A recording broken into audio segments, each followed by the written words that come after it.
जय सीताराम।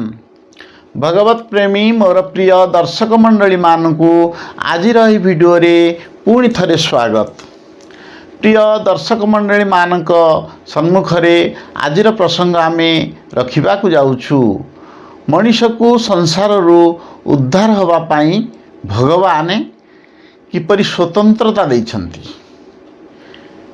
मनीष किंतु ताहाकू बुझी पारु नाही ए स्वतंत्रता किपरि आमको दिया जाइछि। देखंतु दर्शक बंधु, मनीष तार यही जन्म रे से जते मनीष शरीर पाइछि, एई शरीर रे ताकू एभली भगवान स्वतंत्रता दैछंती। से पूर्ण अधिकार पाइछि जे एही शरीर माध्यम रे संसार उद्धार होबा पाई, किंतु से ताकू उपयोग करि पार नाही। किभली से पूर्ण स्वतंत्र पाई देखंतु, गीता रे गोटे पद कहा जाइछि बहुनां जन्म नामन्ते, अर्थात अनेक जन्म नुहे बरु अनेक जन्म पर यही मनीष शरीर आमको मिली।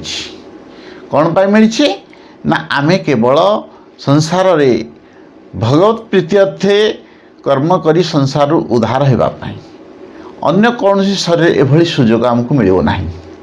किंतु आमे संसार रे विभिन्न प्रकार सांसारिक व्यूह चक्र रे गति करी आमे सांसारिक कर्म रे आमे लिप्त रही अपकर्म करुचे, जहाँ कि आमे संसार रु उद्धार हो पारु नाही।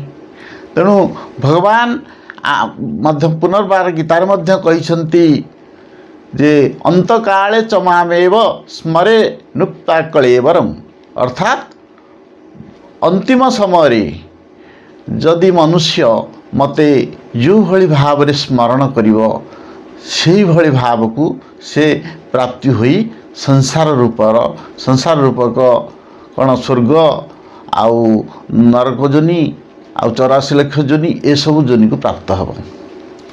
तेणु यही मनीष जन्म होबा पाई हेले आमको जो स्वतंत्रता दि जाइछि, आमे जदि यही समय उपयुक्त कर्म न करिबा ताहले मनीष निश्चित भाव संसार रे केवल सही विभिन्न प्रकार जोनि जन्मार बीज बपन करिवो।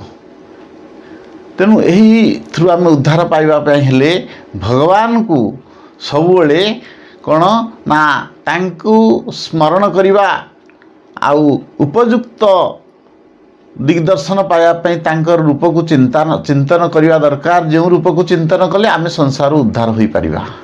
किंतु आमे जदि विभिन्न प्रकार देवा देवी मानकू आमे उपासना करी आमे चिंतन करिबा, भगवान आमर चिंतन को बहुत दृढ़ करदेवे।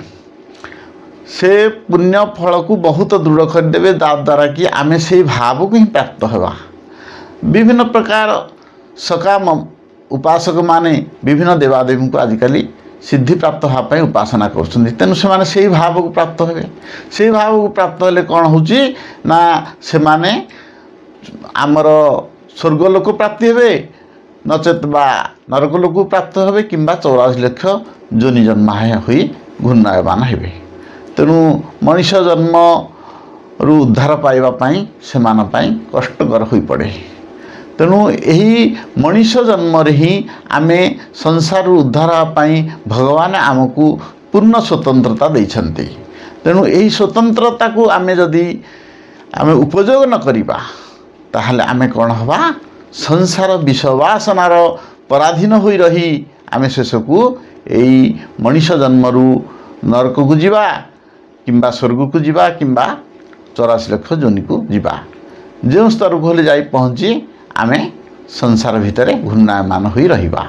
तेणु दर्शक बंधु, आमे माने जो स्वतंत्रता पाइचे भगवान को ठारू, से स्वतंत्रता को किभली भावे ठीक भावे उपयोग करदेवा समाज पाई हैला, आम निज पाई उपयोग करिबा।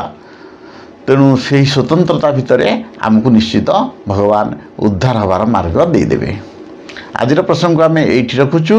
पुणी आम देखा आपण मान सहित आगामी भिडियो रे। जय सीताराम।